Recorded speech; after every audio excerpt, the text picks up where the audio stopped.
Unum is a group of 3 students. My name is John Neisler. I'm a media design student at Lane Community College.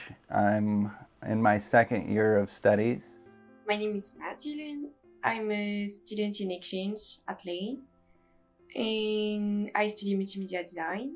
I passed a 2-year diploma in multimedia the last 2 years, so I learned more about like coding, communication, design, video, and right now I'm more interested by video production. I would like to create an image map that has clickable areas within this image that would link to a pop-up. So Perspective, it's a web project which we combine photography and interactivity, like the user will live an experience. He will be able to discover some pictures on the image, and yeah, it will be a real experience with sounds, images, and text. All 3 of us are passionate about photography.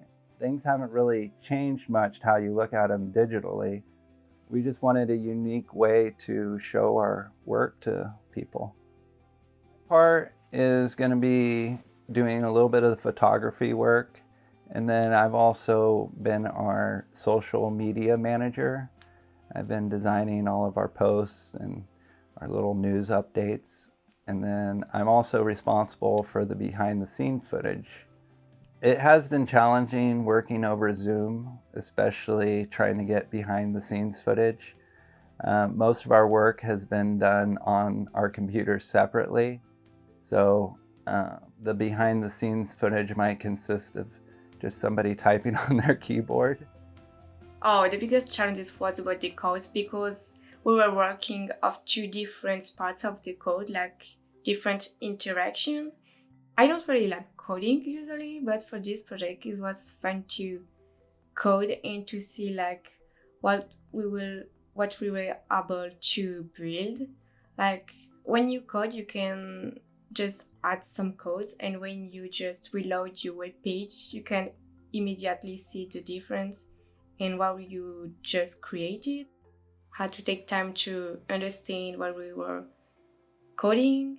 The unique navigation with the cursor moving around the page without having to move the navigation bars, that took a bit of work.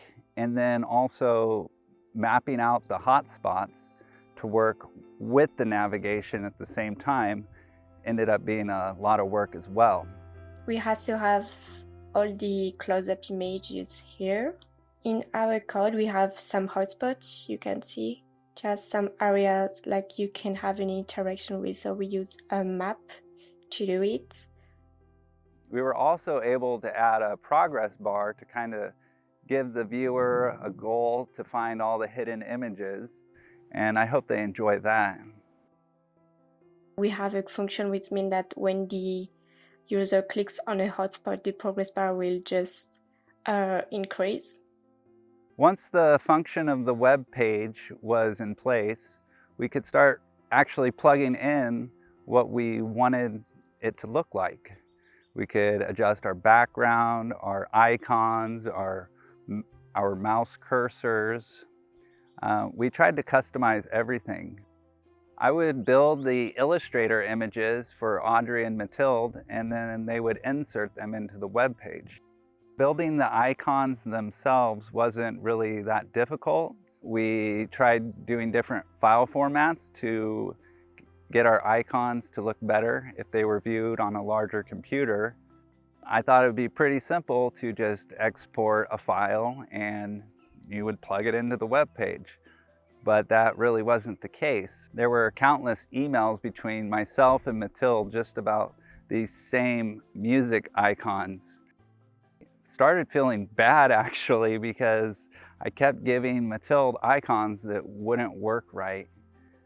It took a lot of tries before I finally got it all figured out. Even though I didn't help with the coding, I still learned a lot about building web pages. I got a lot of experience with the different file formats you can use to display images, and it was just a really good experience for me. The whole web page came together really nicely. All the images turned out really good. The navigation is working just like we wanted, and also the hotspots are even working like we wanted. And we just did different tastes, and finally we just achieved to combine our codes and having all the functions we need to give a better experience for the users.